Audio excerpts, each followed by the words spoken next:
روایت ہے کہ اللہ تبارک و تعالیٰ نے سب سے پہلے جوہر کو پیدا کیا، جب اس پر ہیبت کی نگاہ ڈالی تو وہ پگھل گیا اور وہ خوف خدا سے کانپنے لگا، جس سے وہ پانی بن گیا۔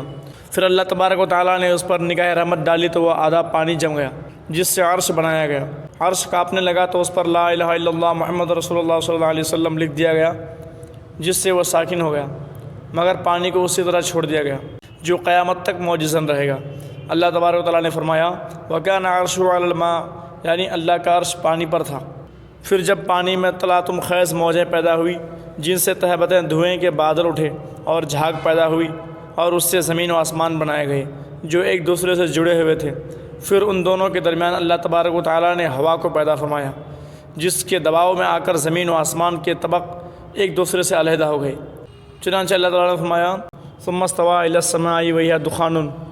اہل حکمت کہتے ہیں کہ اللہ تبارک و تعالیٰ نے آسمانوں کو دھوئیں سے اس لیے پیدا فرمایا کہ دھواں باہم پیوست ہوتا ہے اور بلندیوں پر جا کر ٹھہرتا ہے۔ بخارات سے اس لیے نہیں پیدا فرمایا کہ وہ واپس لوٹ جاتے ہیں۔ یہ اللہ تعالیٰ کے علم و حکمت کی ادنا سی دلیل ہے۔ پھر ارشاد نبوی کے مطابق اللہ تبارک و تعالیٰ نے پانی کی طرف نظر رحمت کیا تو وہ جم گیا۔ زمین اور آسمان دنیا کا ہر آسمان دنیا سے دوسرے آسمان کا بعد اور مسافت 500 سال کے سفر کی دوری کے برابر ہے، اور اسی طرح ہر آسمان کا اپنا اپنا حجم ہے۔ کہتے ہیں کہ پہلا آسمان دودھ سے بھی زیادہ سفید ہے، مگر کوہ قاف کی سبزی کی وجہ سے یہ ہرا نظر آتا ہے۔ اس آسمان کا نام رقیعہ ہے۔ دوسرے آسمان کا نام فیدم یا معون ہے، اور وہ ایسے لوہے کا ہے جس سے روشنی کی شعاعیں پھوٹی پڑتی ہیں۔ تیسرے آسمان کا نام ملکوت یا ہاریون ہے، اور وہ تانبے کا ہے۔ چوتھے آسمان کا نام ظاہرہ ہے، اور وہ آنکھوں میں خیرگی پیدا کرنے والی سفید چاندی سے بنا ہے۔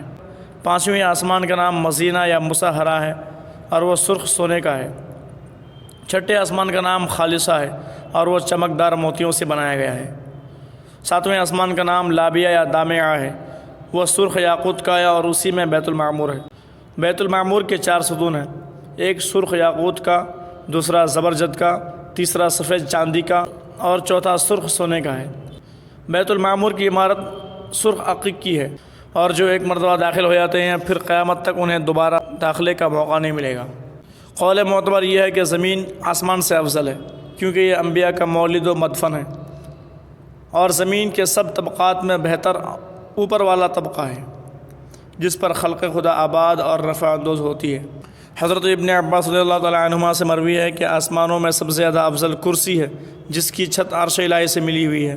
7 ستاروں کے علاوہ تمام فائدہ بخش سیارے اسی آسمان میں ہیں۔ 7 سیاروں کی تفصیل یہ ہے: زحل جو شنبہ کے دن کا ستارہ ہے 7ویں آسمان میں ہے۔ مشتری جو پنج شنبہ کا ستارہ ہے 6ٹھے آسمان میں ہے۔ شنبہ کا سیارہ مریخ 5ویں آسمان میں ہے۔ یک شنبہ کا سیارہ شمس 4تھے آسمان میں ہے۔ جمعہ کا سیارہ زہرہ 3رے آسمان میں ہے۔ چہار شنبہ کا سیارہ عطارد 2سرے آسمان میں ہے، اور 2 شنبہ کا سیارہ قمر 1لے آسمان میں ہے۔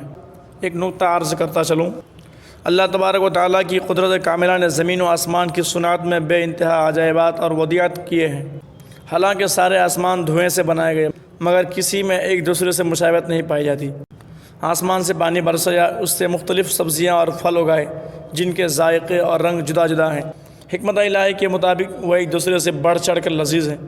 آدم علیہ السلام کی اولاد میں مختلف اقسام بنائی، کوئی سفید ہے، کوئی سیاہ ہے، کوئی خوش اور کوئی اداس، کوئی مومن، کوئی کافر، کوئی عالم، کوئی جاہل ہے، حالانکہ سب آدم علیہ السلام کی نسل سے تعلق رکھتے ہیں۔